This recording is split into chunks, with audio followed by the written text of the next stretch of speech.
welcome back to Sassy Bass Talk. This is Esperanza Rangel, your host with the, what did you say earlier? The hostess with the mostest. This is the host with that does the most. Well, I can't really say that, you know.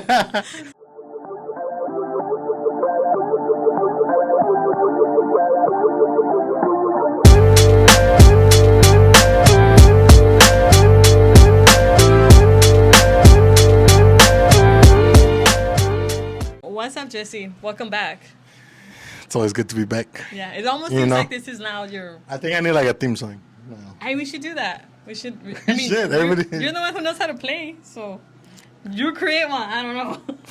No, like a theme song for myself, like a walk-in theme song. Something? Yeah, like a little jingle. Like here's a walk-in while the song is playing. SB and Jesse.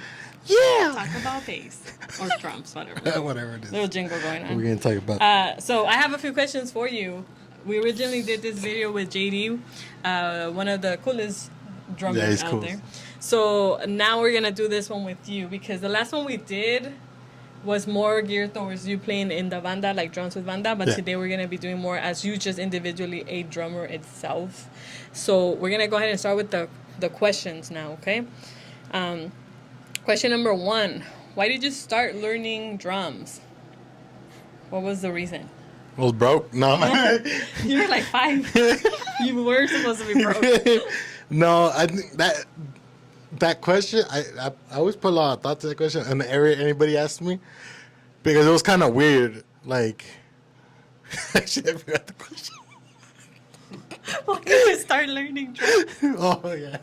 I thought, yeah. How is that mean? I thought, yeah, that's what the answer was. Why would I ask I you? forgot the question completely.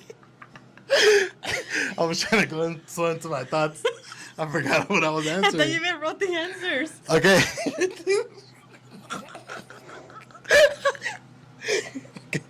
Okay, so no, but for I never really put any thought to it because it was just like I just wanted to play, you know, like I didn't really just see like Laura and like, oh, I want to play because of this reason or. Never inspired you. No, not in that way. Obviously, there's some inspiration, you know, kidding, but Laura. I think I was so little that like I didn't even know what inspiration was. Really? Okay. We're gonna get this together. Yeah, I mean, no, like I was so young in age that I didn't really know what like inspiration was. Like it's just just captivated me. I would watch Laura play, and then it was just, I was just so, you know, me ponía allí just to watch her, and it was just like I want to do that, you know, I just want to do what she's doing. So I didn't really have ever like when I was younger like a thought of like, oh, I want to play because it looks cool or whatever. I just wanted to play. Got it. Like I know it's weird. It just came so natural. Awesome.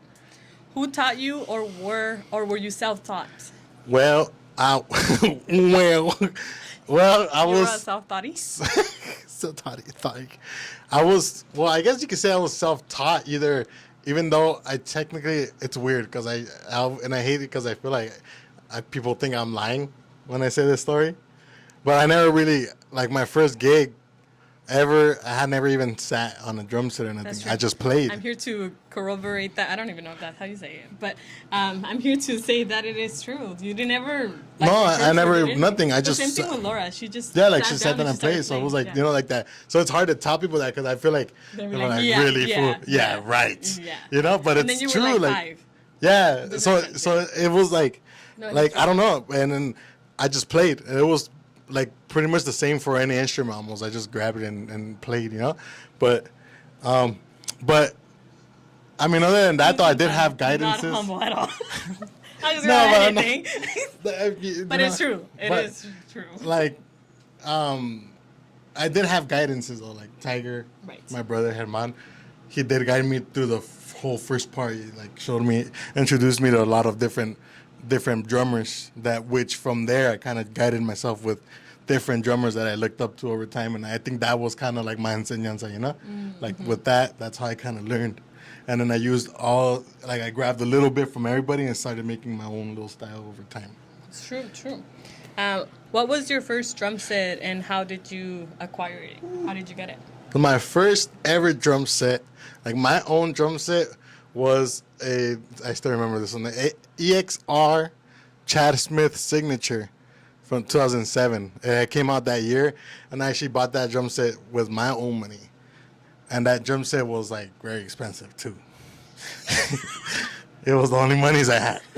And I dropped it on that drum set, but that drum set was crazy with like the color and everything. Guitar it's an orange. You haven't paid us for that drum set. 20 years later. No, that drum set was crazy. It's just like the color and everything. It was an orange swirl, and the material was crazy. Well, I'll send you a picture so you can put it for them. Okay. They deserve to see that drum set. They deserve to see everything. I want to get that drum set one day again, though. Okay, so I was gonna ask you like what happened with it. You just said so you don't have it. I don't have it anymore. I ended up signing it to get another Pearl, which I regretted a lot because the one I got after wasn't as good, and then from that I just went getting different drum sets. But I do want to get it back. You live and you learn. Exactly. Yeah. You know, you never forget your first pancake. No, definitely not. What drum set do you have now? Right now I have a PDP Concept Maple. In so like charcoal fade. It's like goes from brown to black, like me, kind of, you know.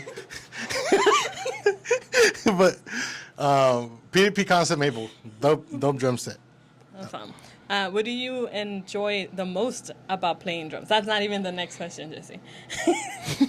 What's your favorite part of your drum set? Oh, the favorite part of my drum set.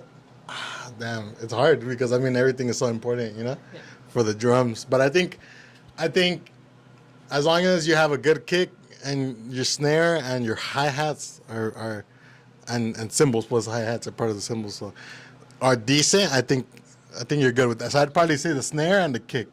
Those just make a big old difference. Yeah. Because your cymbals could be más o menos wacky, but if your snare sounds whack, it's just like because that's what you're hitting them like 99% of the time. If you really think about it. So. Okay. What do you enjoy the most about playing drums? I think that it's just since it's always come so like naturally to me. It's like one of like my safe places, you can say, you know? Like you sit behind a drum set, or if you're like a bassist and you feel like that or whatever, and you sit behind your instrument and you feel like so comfortable where like nothing, I guess like nothing else matters or whatever. So I forgot where I was going with this.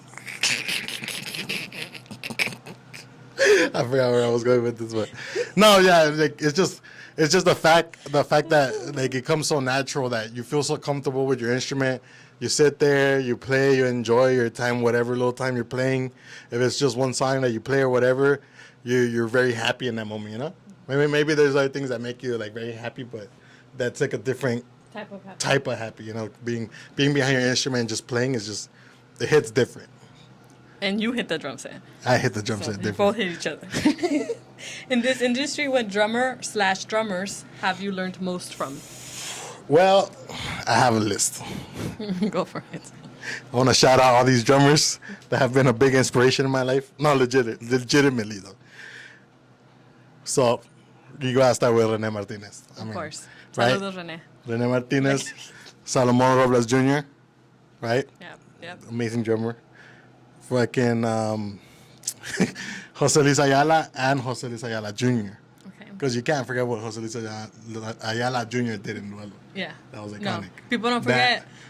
They don't forget. And then Jose Luis Ayala, iconic norteño, best, literally, not even just the best norteño drummer, but he literally created the norteño drums, like drum. Yes. For like us, you know what I mean? And then we have Aaron Spears, rest in peace. Aaron Spears, dude, that's still speechless. He left a crazy legacy, like that guy, man. Like he was a pioneer for like people that I looked up to him. Like, that's how crazy it was, you know? Buddy Rich, best, I think in my opinion, best jazz drummer or big band orchestra drummer ever to exist. Hazel Mays, Eric Moore, and John Blackwell, also rest in peace, John Blackwell. One of the best, I think, funky drummers to ever exist. I think those were the ones that really, I've always looked up to, and not just looked up to, but try to grab little things from them, you know, not copy them, because I never like to really do that, but grab little things from them, mañas, even if it's like little mañas or whatever, and try to incorporate it to my own style as like a form of like, kind of like tribute to them, you know? Okay. That's how I see it. Do you have more on the list? No. No, that's it. That's it. This question wasn't in here, but this answer inspired this question. So if you had to pick one of those drummers to ask one question, which drummer would it be, and what question would it be? Oh my, that's a crazy question. Because Jesse. No, I say it's a crazy question because if you think about it, you could ask each one a different question. You know what I mean? Right. But if I had to choose one, I think it definitely had to be Aaron Spears, and I'd definitely ask him what was your inspiration to play "Caught Up," the iconic video, the way he played it. That's the craziest video known to man. That's just iconic for any drummer. Like if you're like a drummer like that, you know that video, and I think that just the way he played that song, like I've heard so many people play it, badass drummers too, and everything, and it's just like the way he played it in that little show they had. It was crazy. It's just I don't know. It's on another level. Just the what he put into it, the timings and the chops, how he chose the chops. I think that's what I would probably ask him. What was his mindset going into playing that? Yeah, I think that one would be dope. I think. I would do. I know this is that question for me, but for me as a bass player, I would ask Pepe Hernandez what was his mindset when playing Chica de Humo with Emmanuel live. Oh, I need to know. That's true. I didn't know. It's just I want to sit with him and talk to him about it. Yeah, it's like similar, you know, because you want to get into their mind. Yeah. Like how do you think of this stuff? How do you live with yourself knowing that you played that like that in that honestly though concert? Honestly though, it's just ridiculous. Crazy. It's crazy. The next one is name your top 3 drummers and why. And these ones you want to make them more local. Oh, local. Yes. I had a completely different approach. Yeah. Can we do local and in general? Yeah. Also on the list prior, I low-key forgot one. Oh, which one? Joey Jordison. Oh, that's true. You know, really? Yeah, that's like. I know. That's because there were so many. I didn't want to add more, but I had them anyway, like along the lines of everything, because of the songs we recorded. Remember with Catorleas? He inspired that. Almost all that. Slipknot in general. So, but for the question you asked, we're talking local. How local? Like like LA area. No, I mean as local as it could get. Like a 25-mile rate. No. So like you like underground, underground, like drummers, like a. Damn. How many? 3? Yes. Or it could be more or less. It doesn't have to. It's hard. There's many drummers. I think if we're talking underground, I think I've always really loved Lonchera. Has to be one of them. Obviously, you have Lonchera. I think. Oh man, there's a lot of good ones. I would like Lonchera to come. No, we need them to come we come to Saucy Baysac because this is an official invitation for Lonchera to come to Saucy Baysac. Then that's hard. I don't want to put like nobody over anybody, you know. Of course. Because everybody has their style. That's the hard part. Where like I like how different drummers play, but I think I would say Lonchera. Obviously, we have to put. We have to put Luigi somewhere in there. Okay. Because of what he did with like the Roberto Tapia songs, like all those corridos. Like those times. Yeah. And obviously, when it comes to like the corridos, nada alterados, the ones we were doing more, you had to put like Pulpo. Progresivos. Yeah. You had to put Pulpo there, which is not. He's playing with Alfredito now with Aaron. Oh, he is. So that's a good team. Oh, imagine that team. Yeah. Yeah, that's a very good team. Oh yeah. So I think. Definitely. You had to put Pulpo there for what he did for us in that genre too, because, también, you know, he did, he was not a stepping stone. He was like a little, how do you say? How's the word I'm trying to look for? Like a pioneer, you know, for that style. He definitely opened up the road for that. Yeah, for sure. And then I think if I had to choose 3, it'd probably be those 3, because then Lonchera. I think for me though, Lonchera, his technique his bass is so clean, pero rellena un chingo like the songs, like, and I love that, you know. And I've always told him to like, dude, like even just like the boleros and everything, like so clean but so solid, you know. Yeah, such a chill drummer. Yeah, exactly. So I think it would have to be those. I know that like I probably left some, but there's so many that that we could go on for a long ass time. And we will at some point create a video where we do have more in depth about bass players and then drummers as well. Yeah. Okay. Oh, sorry, that was it. Oh no, you were gonna say like you had your actual question answer for this. Oh yeah, and then I had my top like of all time. Of all time, my top 3. Well, it's not like a top 3 because I don't have them in order, but on my favorite 3, Aaron Spears, Buddy Rich, and Joey Jordison. Definitely. Yeah, I can't argue with that one. Definitely. Mm-hmm. And it's the same thing though. I mean, there's so many. You could easily make like a top 20, top 30, top 40, for sure. Even for the underground drummers, you know, because everybody has their thing. Everybody has their style, the way they play, and that's what we love about music. Because not everybody's the same, and not it should be boring as fuck. It is, yeah. You know. What can you work on as a drummer? Like, is there anything? Everything. Whoa. No, for real. Like literally everything. Yeah. You can always work no matter who you are, you know? No matter who you are, what drummer you are, you could be considered the best in the world. There's always something you could work on. Mm-hmm. But if I was talking about myself, I think right now I have a couple right here, which definitely I do need to work on, which would be articulation, pronunciation, accents, and discipline. That's it? I'm just kidding. You sure about that? You sure about that? You sure about that? No, but definitely. I mean, we're talking about articulation. You know, I think I trouble sometimes with doing some like fills. You know, when I have to do my chops and stuff for a certain song or something. Sometimes I do struggle a little bit to keep it clean and like consistent. You know. Like, no todas las veces me sale, I guess you say bien. Obviously, no siempre te va a salir bien, but I want to be to a point where at least like 99% of the time me sale bien, you know? When it comes to pronunciation, it's pretty much the same thing, but when it comes to like my rolls and my paradiddles, you know, things like that, where I just want to clean them up where they sound precise every time. Accents is the same thing as the other two pretty much. And then discipline, because sometimes I still get a little excited and I tend to method things that like after I realize, oh man, it didn't really fit there, you know. It's like, so that discipline definitely, but I have been working on that a lot and it's getting better, but I think once I'm able to fix those things, I could start looking to go into like the next level. I think probably, you know. And then for the last question, what would you consider your best trait as a drummer? Definitely would probably be versatility. Definitely, I think if I had to put some like talk good about myself, I guess that would probably be the main thing on the table, because even though I might not be like the fastest or have the best chops or the wisest, or I might not be the wisest, but let me tell you something, I'm also not the fastest. No, but I might not be like this crazy fucking doing all these chops and whatever drummer, you know.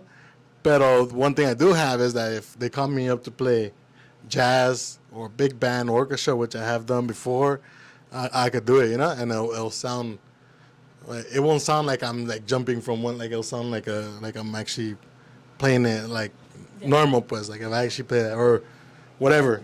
If it's like metal or whatever, I think that's probably my best trait. Because then, like if you were talking about with the bass thing of like being able to put in different genres to your certain genre, that helps a lot, because now if there's a song where they want us to put in like jazz, I can really do a legit jazz beat or funk or whatever, you know? Mm-hmm. So I think that's probably my best trait, being versatile. There you have it, the man of the hour, Jesse. Those are pretty good answers. I'm glad that you visited us again. Thank you. At Saucy Bass Talk, and we will have more videos. Oh, the timer is on. Our time is up. Oh, right on our time is perfect. Right on time. So thank you very much for being here today. Thank you. And we're gonna see you in the next video. So subscribe. Yes. Subscribe to TikTok, which is up now. It's going live. It's going live. It's happening, and we can't stop. It's live. Instagram's also pretty lit. No, low key, yeah. Instagram is pretty lit. People are responding very well to Instagram, so thank you very much. potatoes for that. We'll do more content too. We'll try to do like shorter stuff too, you know, for like other people. No, like little like we're trying to perfect our content. We're learning as we're going, you know. No, I like shorter stuff like that, like you know, like little like more content, add more content, but like from different people. Oh yeah. Like things they do, you know, like so. Stay tuned for like content from different artists. You know what I mean? Like we need more bass players. It almost seems like drummers are willing to do anything, but because we finally get some attention. But I like bass players.